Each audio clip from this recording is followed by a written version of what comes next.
dimension indulgence versus restraint is the sixth and most recent dimension.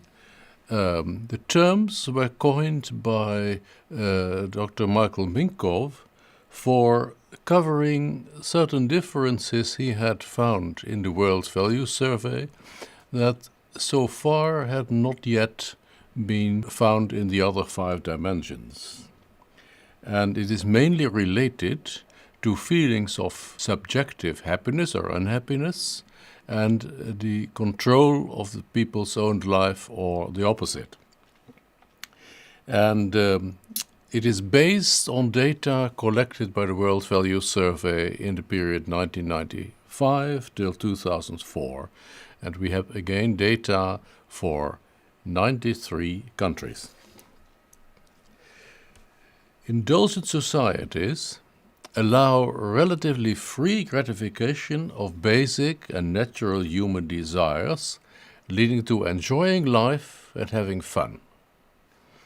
Restraint societies, they suppress gratification of needs and regulate it by strict social norms.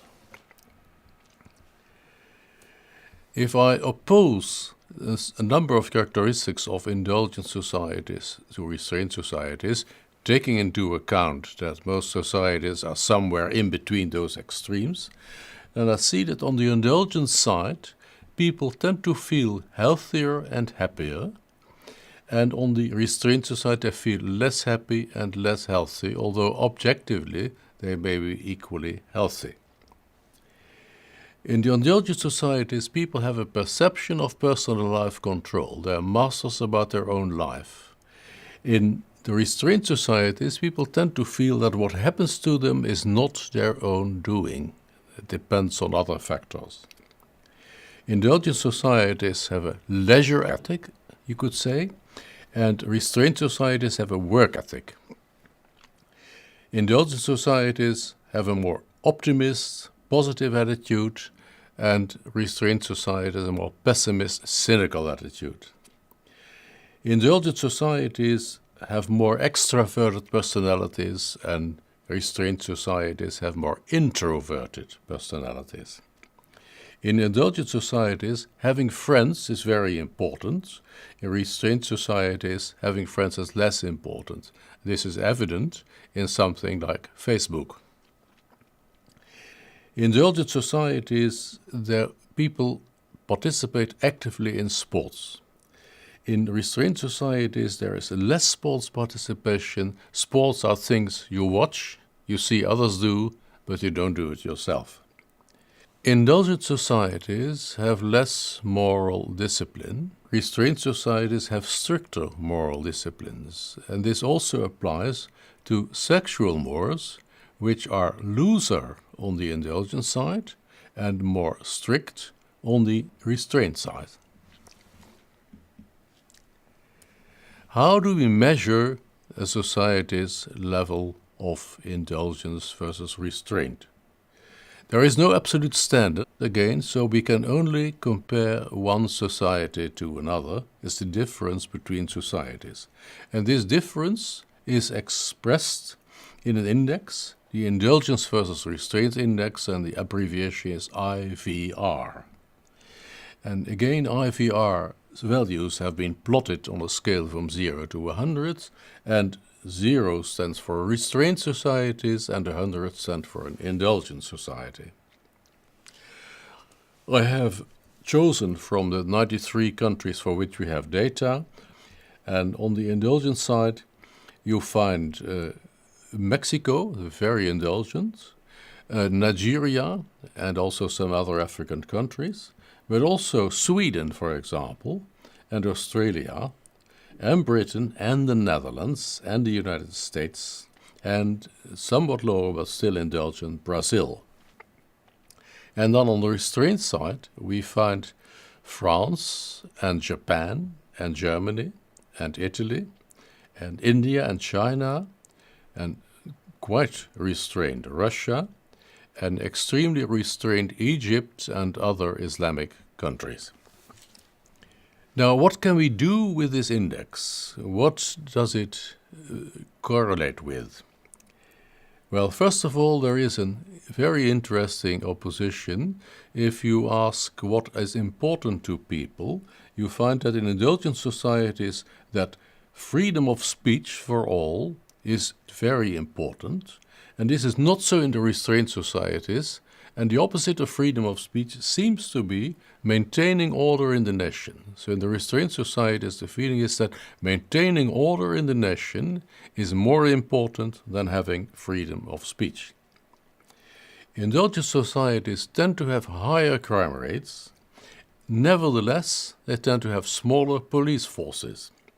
And restrained societies have lower crime rates and larger police forces. In countries with educated population, the indulgent societies tend to have higher birth rates. In countries with educated population, restrained societies tend to have lower birth rates.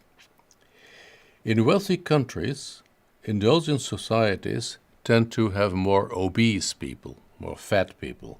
In restrained societies, there is less obesitas in wealthy countries. And finally, in indulgent societies, there is higher approval of foreign music and films, and in restrained societies, there is lower approval of foreignness in music and in films. The combination of the two dimensions which we derive from the World Values Survey, long versus short-term orientation and indulgence versus restraint, leads to an interesting division of areas in the world.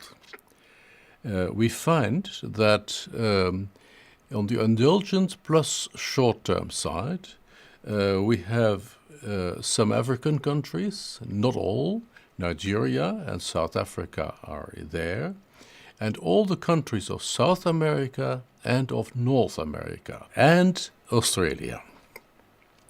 On the restrained and short-term side, we find a few countries like Poland and Portugal, some African countries like Zimbabwe and Burkina Faso, and finally all Islamic countries.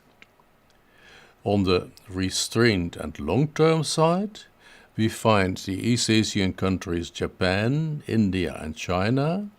We find the countries of Eastern Europe and also Italy and Germany. And on the indulgence and long-term side, we find the other German-speaking countries, Austria and Switzerland. We find the Netherlands and Belgium, but we also find Sweden and Britain. They reflect values clearly that were transferred from parents to children, values that change difficultly in later life. Now, there was a research project by Professor Beugelsdijk from Groningen, who compared answers of two successive age cohorts 30 years apart. And in this research, there is a clear effect on indulgence. It means that over the 30 years, the level of indulgence in the world has grown.